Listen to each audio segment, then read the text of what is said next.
morning, Barry.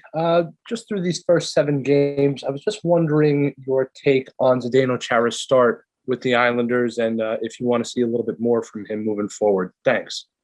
I think just like any player, there's an adjustment period.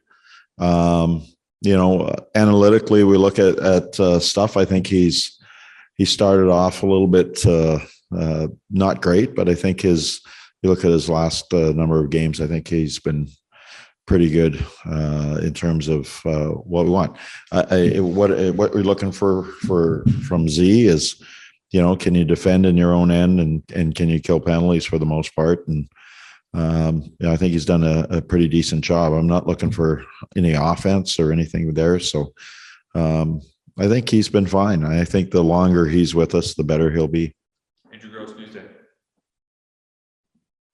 Barry, on the range of where do you think you fall in terms of how heavily you rely on video and how helpful you think video is in terms of getting the players ready? Well, I think it's pretty important. I think it's video doesn't lie. I mean, I think you think about it, we didn't have video number of years ago. We didn't have all the stimulants that we do, iPhones and iPads and all that. I think the new age player, for the most part, they rely on video. I think they don't comprehend as easy as maybe players in the past. They rely on video for validation. I think is what they look for. You see players grabbing the iPads all the time behind the bench. You see them looking at their games, they're looking at their shifts. We have Huddle, which they can pull up any event, those type of things. So I think it's pretty important for players' development and team development as well. So, and I think what it does is like I say, it gives you validation if you're doing things correctly or incorrectly, and it allows players to see what they're doing rather than, well, I thought this, I thought that. No, it's pretty cut and dry sometimes, and there's no getting around it. So I think it's pretty important. Chris King on his radio. Hi, Barry. Good morning. You had, Shea Weber in Nashville for a decade, and there are reports in Montreal now, that he might not play again. Can you talk about, what he meant to you and what a loss that would be for the Canadians? Well, I can tell you this: Shea Weber is one of the best captains that you'll have in the game. He came and brought it every night. He brought it with a physical element. He's elevated his game in big moments. I think if you talk to anybody who played with Shea over the years, he had that natural swagger or confidence. He wasn't a person who would speak a lot. He led by his actions, and he did some subtle things. I call it the stare, where if he wanted to get someone's attention or someone wasn't doing something, if they looked over at him, there could be a stare there that you'd know, okay, I better get in, start pulling my end of the deal here, because he had that warrior type look that could burn a hole in through you, and it was pretty impactful. But then he had also a subtle side where he would see a young guy struggling, like maybe a Seth Jones, and take him under his wing. And a guy like Seth Jones, I believe lived with Shea for a year.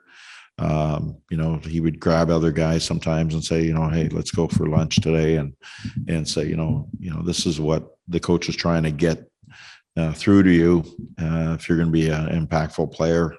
And he would do it in his own way. But he's to me, he is one of those ultimate captains, ultimate warriors, and he's won at every level. I mean, he's won through the juniors and Olympic golds, all that. So, he's one of those ultimate captains, and it'd be a big hole for any team. And obviously, if that's the case in Montreal, I mean, I know how impactful he's been in that organization, and he's one of those great leaders in the game that are starting to age and get, beat up by the game because of what the game will take out of you.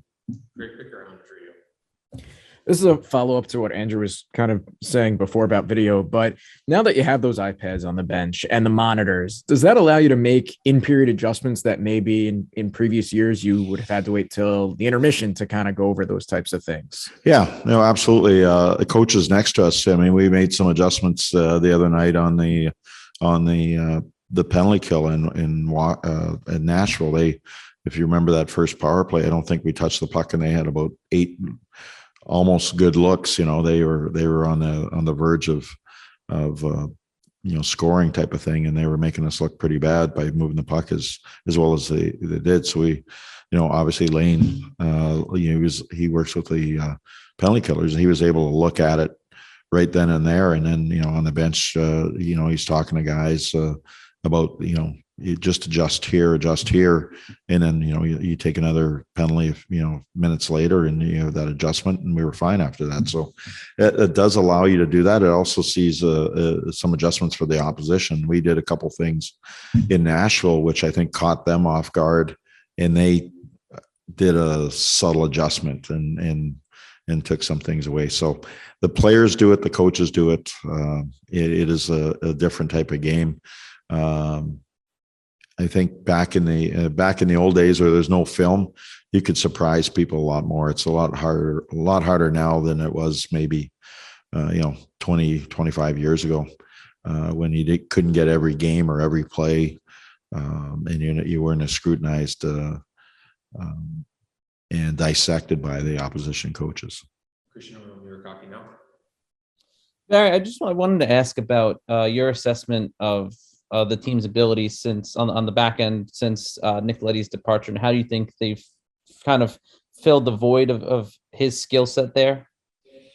Well, you have to do it as a group. We don't have a Nick Leddy. If people are expecting, really the changes is Nick Leddy and Chara. They're absolutely the total opposites as players. So, we need other guys just to collectively, try to add some of that element. I mean, there's no one that skates like Nick Leddy on our defense at all. I mean, he's one of those elite skaters. So that's part of the a little bit of the salary cap world that we've had to deal with. So we just have to adjust with the players that we have.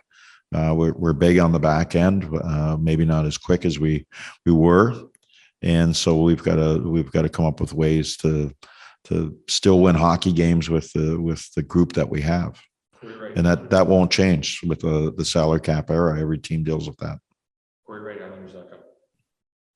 Barry, we've talked a lot about Oliver Wahlstrom's development over the past year. Just what has JG Pajot meant to that, and is there anything you can point to that you've seen JG impart on Oliver?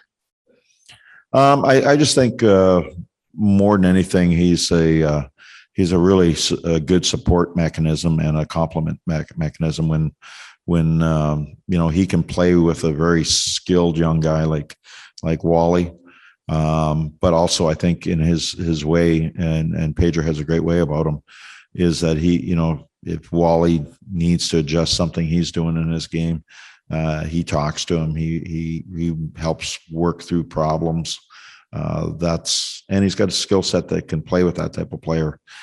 So I think Pager in his quiet way is a really good, I'll say mentor, but a compliment as well to what Wally does. Last one here, Mark Roseman, Sports Talk New York. Good morning, Coach. With a lot of the restrictions being lifted, you're able to meet team meetings, more one-on-ones than you were over the last 2 years. How have you seen that impact on the younger players? Do you notice a difference in the learning curve when you're trying to stress certain fundamentals of the game? Good question, actually. Honestly, I think it's easier. You found other ways to do it. I mean, you can do it Zoom meetings. You can, as simple as, we've done this. We're as simple as sending a clips out on our phone. I mean, we can just film it and send it to the player through our phones. So coaches have been very creative of communicating and talking with young players, even if they're not one-on-one. So I think the pandemic, for all the inconvenience it's added, it's forced people to become very creative, and therefore communicating with getting your message across to players. You've had to come up with different ways, and some of them are very simple. Like I said, just grabbing your phone and taking your computer and flipping through clips, and with all the stuff graphics that you can put on a clip, it's actually a good way to do that with a player. And it's a little more work, obviously, than normal, but at the same time, you can get the job done. I think our coaches have done a good job with that.